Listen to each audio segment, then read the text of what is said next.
अपना देविंदर सिंह चावला। आज मैं फिर आपके सामने आया हूँ एक नया वीडियो लेके। इससे पहले जो मैंने वीडियो बनाया था उसमें मैंने दो तीन टॉपिक्स डिस्कस किए थे, जिसमें मैंने बताया था कि आईटीआर की क्या क्या महत्व है, और जो आप वेब फॉर्म रेज करना चाहिए या नहीं करना चाहिए, या सीए स्टेटमेंट लगानी चाहिए या नहीं लगानी चाहिए, उसका क्या फ़ायदा है लगाने का। तो उसके ऊपर आप लोगों का बहुत अच्छा रिस्पांस आया, आपका बहुत प्यार मिला, उसके लिए आपका बहुत बहुत धन्यवाद।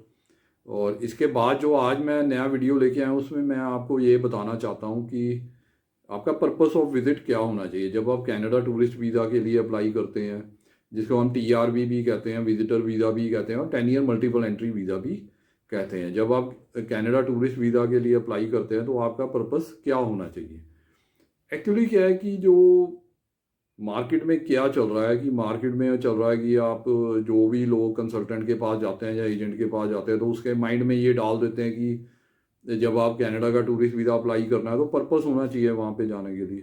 देखिए ये बात तो वो, अगर आपने इंग्लैंड जाना है या आपने शेंजन कंट्री जाना है, ऑस्ट्रेलिया जाना है, या आप हम छोटी सी बात करें कि आपने थाईलैंड ही जाना है, तो तब तो वो कोई एजेंट ये नहीं बोलता कि पर्पस ऑफ विजिट लगाइए, आप सीधा चले जाते हैं, आप ज़्यादा नहीं सोचते। पर कनाडा के केस में ये चीज़ बड़ी मतलब इसको उछाला जाता है कि पर्पस ऑफ विजिट क्या होना चाहिए।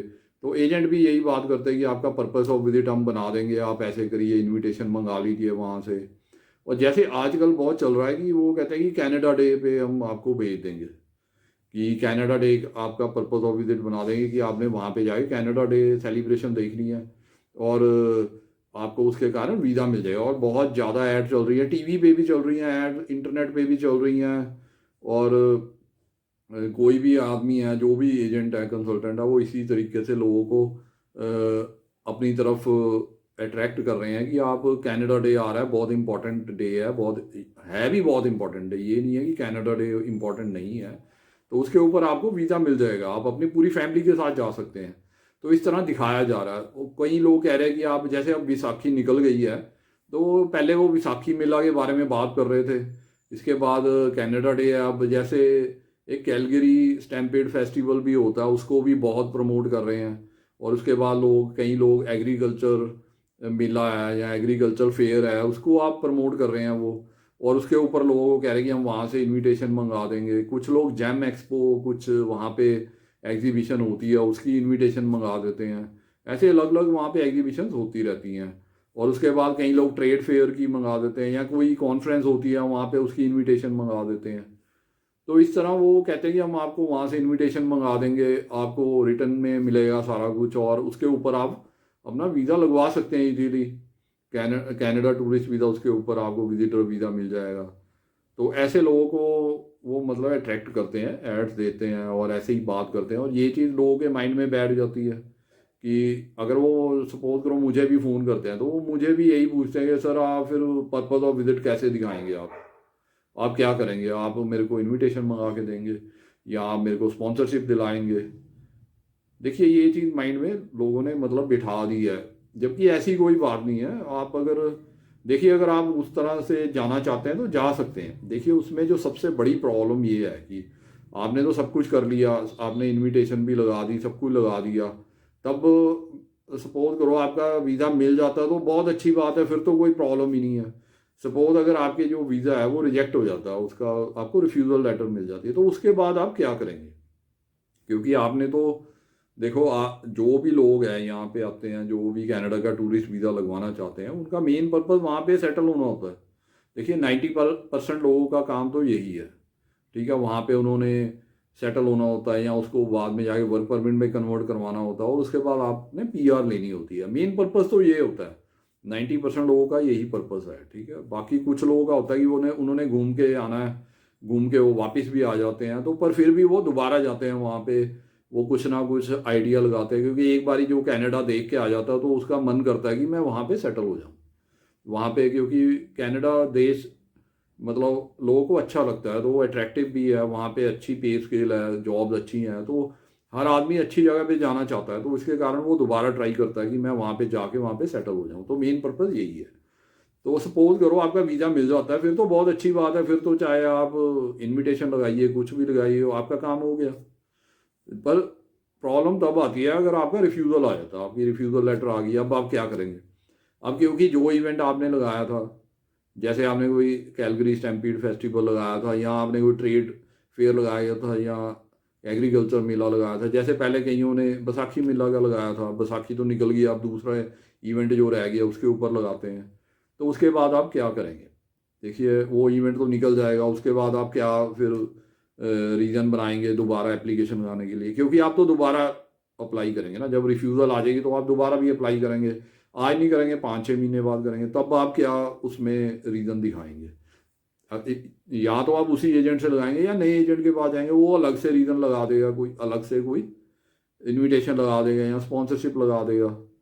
तो फिर अगर रिफ्यूज़ हो गया, फिर आप उसके बाद फिर एक नया रीज़न लगाएंगे, नया। तो उससे क्या है कि जो वीज़ा ऑफिसर है उसको आपकी इंटेंशन का पता लग जाएगा, पहली बात तो। क्योंकि आप हर बारी अपना जो पर्पस है वो चेंज करते जा रहे हैं, आप हर बारी नया एक कारण बनाते हैं और उसके ऊपर आप वीज़ा लगवाने की कोशिश करते हैं। तो उससे क्या है कि जो वीज़ा ऑफिसर है उसके माइंड में आप ये बात क्लियर हो जाएगी कि आपका कारण वहाँ पे घूमने जाना नहीं है, आपका कारण है वहाँ पे सेटल होना है।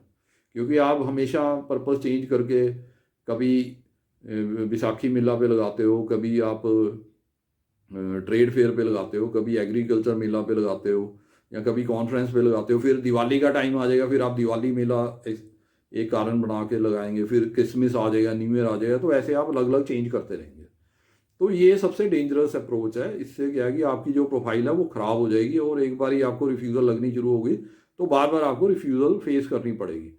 तो इस चीज़ से बचने का एक ही तरीका है जो मैं हमेशा हर एक को सजेस्ट करता हूँ कि आप अपना पर्पस टूरिज्म रखिए। उसमें लिखिए कि मैं सिर्फ ये जगह पे घूमने जाना चाहता हूँ। उसमें ये मत लिखिए कि मैं मेला अटेंड करना चाहता हूँ, या ये करना चाहता हूँ, वो करना चाहता हूँ। देखिए अगर आपके पास तो जेन्युइन इनविटेशन है, जेन्युइन स्पॉन्सरशिप लेटर है आपके किसी भाई से, बहन से, आपके पेरेंट्स से, या आपके बच्चों से, तो अगर, या आपके कोई जेन्युइन फ्रेंड्स हैं, उनसे अगर आपको वो इनविटेशन लेटर मिल रही है या स्पॉन्सरशिप लेटर मिल रही है, फिर तो बहुत अच्छी बात है, फिर कोई प्रॉब्लम नहीं, आप उसको लगा सकते हो, उसमें कोई प्रॉब्लम नहीं है। पर अगर कहीं एजेंट कहते हैं कि हम वहाँ से इनविटेशन लेटर, आप पैसे देते हो उसके लिए, उसके वो लगाते हैं, तब तो, क्योंकि तब आपके लिए ये प्रॉब्लम खड़ी हो जाएगी। क्योंकि पहली बात तो ये है कि वो वैसे ही जेन्युइन नहीं लगती चीज़, ठीक है? अगर आप स्पॉन्सरशिप लेटर भी बाहर से मंगाते हैं तो आप अपना उससे रिलेशन कैसे प्रूव करेंगे?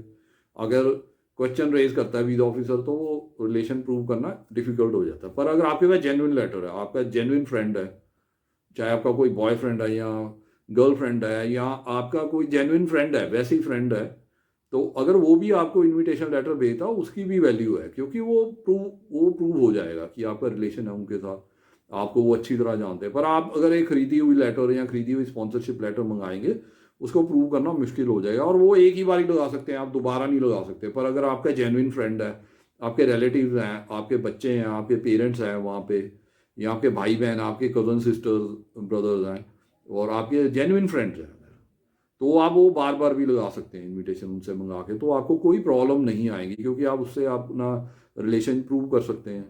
इवन अगर वीज़ा ऑफिसर उनको फ़ोन करके भी पूछेगा तो वो बता देंगे कि हाँ मैं फ़लाने बंदे को जानता हूँ, ठीक है? तो उसमें कोई प्रॉब्लम नहीं आएगी। अगर आप एक पेड इनविटेशन या एक पेड स्पॉन्सरशिप लेटर किसी से लेंगे तो उसमें ये प्रॉब्लम आएगी, तो आपको रिजेक्शन या रिफ्यूज़ल फेस करनी पड़ेगी। हाँ, आपकी किस्मत अच्छी है, आपका पहली बारी में वीज़ा लग गया तो बहुत अच्छी बात है, फिर कोई प्रॉब्लम नहीं है। पर अगर नहीं लगेगा तो ये प्रॉब्लम आपको बार बार फेस करनी पड़ेगी। तो इसलिए जो मैं आपको सजेस्ट करता हूँ, मैं हमेशा यही सजेस्ट करता हूँ कि आप अपना पर्पस टूरिज्म रखिए, और होटल बुकिंग के ऊपर अपना टूरिस्ट वीज़ा, या जिसको हम विजिटर वीज़ा कहते हैं, 10 ईयर मल्टीपल एंट्री वीज़ा कहते हैं, जिसको हम टेम्परेरी रेजिडेंस वीज़ा भी कहते हैं, TRV उसको शॉर्ट में कहते हैं, तो आप उस बेस पे अपना ये वीज़ा लगवाएं। क्योंकि उसमें अगर देखो, जो सबसे ज़्यादा जो पॉजिटिव रिजल्ट आते हैं वो होटल बुकिंग पे ही आते हैं। अब सारी दुनिया में जितने भी टूरिस्ट वीज़ा मिलते हैं वो होटल बुकिंग पे ही मिलते हैं। ये तो नहीं है कि अगर आपका कोई रिलेटिव नहीं है वहाँ पे, जानने वाला नहीं है, तो आप कहीं घूमने नहीं जा सकते, ऐसी तो कोई बात नहीं है। तो अगर आप होटल बुकिंग पे अपना वीज़ा लगाएंगे तो आपको कोई प्रॉब्लम नहीं आएगी, और बाद में भी कोई प्रॉब्लम आपको फेस नहीं करनी पड़ेगी। अगर रिफ्यूज़ल भी आ जाएगा तो तब आप फिर दोबारा अपना पर्पस टूरिज्म लिख के और होटल बुकिंग पे ऊपर आप अगले दिन ही फाइल लगा सकते हैं, क्योंकि आपको कोई एक्सप्लेनेशन देने की ज़रूरत नहीं है। कि इवेंट है या नहीं है, निकल गया। अगर आप एक इवेंट पे लगाते हैं, वो निकल जाता, तो फिर क्या आप 1 साल वेट करेंगे? वो इवेंट आएगा फिर जाएंगे? ऐसे तो नहीं, ऐसे तो आप वेट नहीं कर सकते ना। और वो एक तरह से अगर आप दोबारा आप इवेंट चेंज करके लगाएंगे बार बार, तो फिर तो आपकी इंटेंशन क्लियर हो जाएगी वीज़ा ऑफिसर से के माइंड में कि आप तो सिर्फ जाना चाहते हैं, आप किसी ना किसी तरीके से वहाँ जाना चाहते हैं। आपकी इंटेंशन घूमना नहीं है। आप जो कवर लेटर में लिखते हैं कि मैं इतने दिन घूम के आ जाऊँगा, तो वो तो उसको वो मानेगा नहीं। तो इससे आपको हमेशा रिफ्यूज़ल फेस करनी पड़ेगी। तो इस चीज़ को आप ध्यान रखिए। तो आप जब भी टूरिस्ट वीज़ा लगवाइए, आप होटल बुकिंग पे ट्राई कीजिए। अगर आपके पास जेन्युइन इनविटेशन लेटर है अपने फ्रेंड्स फैमिली मेम्बर्स के पास से, अगर आपको मिली है, तो उसको लगाइए। और किसी लेटर को लगाने की ज़रूरत नहीं है, क्योंकि उसके लिए आपके लिए प्रॉब्लम हो जाएगी, आपको प्रूव करना ये डिफ़िकल्ट हो जाएगा। तो उम्मीद करता हूँ कि आपको जो मैं बात समझाना चाहता हूँ वो आपको समझ आ गई होगी। तो जो मैं हमेशा हर एक को जो सजेस्ट करता हूँ, वो ये सजेस्ट करता हूँ कि आप होटल बुकिंग के ऊपर अपना वीज़ा लगवाइए। उसमें आपको कभी भी कोई प्रॉब्लम नहीं आएगी। आप जितनी अगर आपकी रिफ्यूज़ल आएगी भी, फिर दोबारा आप होटल बुकिंग पे लगाएंगे, तो वीज़ा ऑफिसर कभी आपको डाउट नहीं करेगा, क्योंकि आपका पर्पस ऑफ विजिट सेम रहेगा। तो आपको वीज़ा मिलने के 100% चांसेस रहेंगे उसमें। तो यही थी मेरी आज की वीडियो। उम्मीद करता हूँ कि आपको मेरी वीडियो पसंद आई होगी। और कुछ कई लोगों को ये मेरी वीडियो पसंद भी नहीं आई होगी, क्योंकि कईयों के माइंड में ये चीज़ बैठ गई है कि पर्पस ऑफ विजिट के लिए हमें कोई इनविटेशन चाहिए या स्पॉन्सरशिप लेटर चाहिए। ऐसा कुछ नहीं है।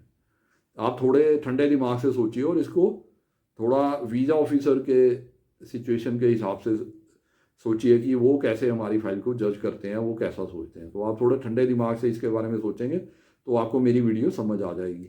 उम्मीद करता हूँ कि मेरी वीडियो आपको पसंद आई होगी। अगर आपको मेरी वीडियो पसंद आई है, तो आप इसको अपने फ्रेंड्स फैमिली मेम्बर और रिलेटिव्स के साथ शेयर कीजिए।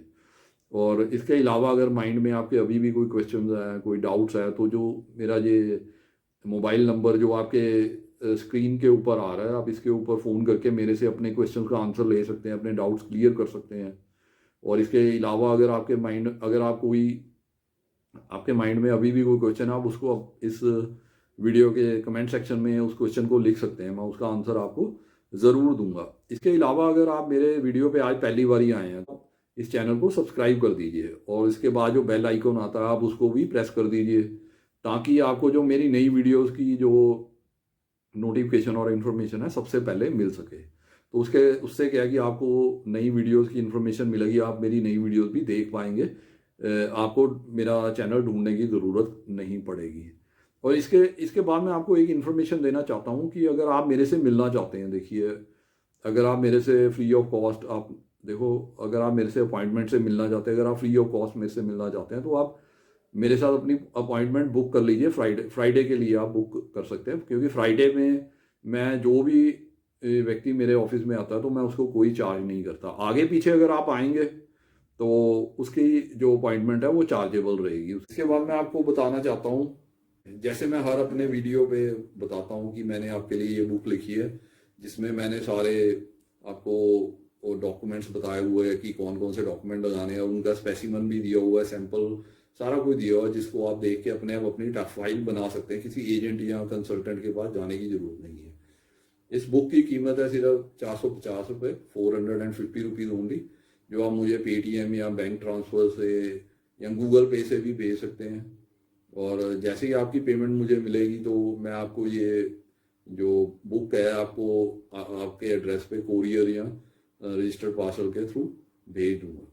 इसी तरह एक बुक मैंने ये भी लिखी है, जिसमें मैंने वर्क परमिट के बारे में बताया कि आप कनाडा का वर्क परमिट कैसे ले सकते हैं, कहाँ से जॉब अपनी ढूंढ सकते हैं, कैसे आप जॉब के लिए अप्लाई कर सकते हैं और LMIA के लिए अप्लाई कर सकते हैं। उसके बाद आपने अपना जो फाइल है कैसे बनानी है वर्क परमिट के लिए, कौन कौन से फॉर्म भरने हैं, कौन कौन से डॉक्यूमेंट लगाने हैं, और क्या क्या डिटेल्स जो आपको चाहिए पता होना चाहिए, वो इस बुक में सारी दी हुई है। इसकी कीमत भी सिर्फ 450 रुपये है, 450 रुपीज़ ओनली। ये भी आप मुझे गूगल पे या पेटीएम या बैंक ट्रांसफ़र के द्वारा भेज सकते हैं।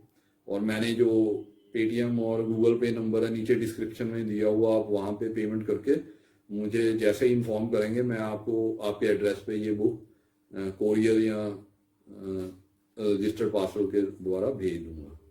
इसके अलावा जो मैं हर वीडियो में ऑफर देता हूँ आप लोगों के लिए, आपके बेनिफिट के लिए, कि अगर आप कनाडा की टूरिस्ट वीज़ा की फ़ाइल फ्री ऑफ कॉस्ट बनवाना चाहते हैं, तो आप मेरे को कॉन्टैक्ट कर सकते हैं मेरे मोबाइल नंबर पे जो नीचे डिस्क्रिप्शन में दिया हुआ है। तो उसके ऊपर आप मेरे से कॉन्टैक्ट करके अपॉइंटमेंट फिक्स करके मेरे ऑफिस आ सकते हैं और अपनी फ़ाइल जो कनाडा टूरिस्ट वीज़ा के लिए बिल्कुल फ्री ऑफ कॉस्ट बनवा सकते हैं। तो ये था मेरा आज का वीडियो। Okay, bye.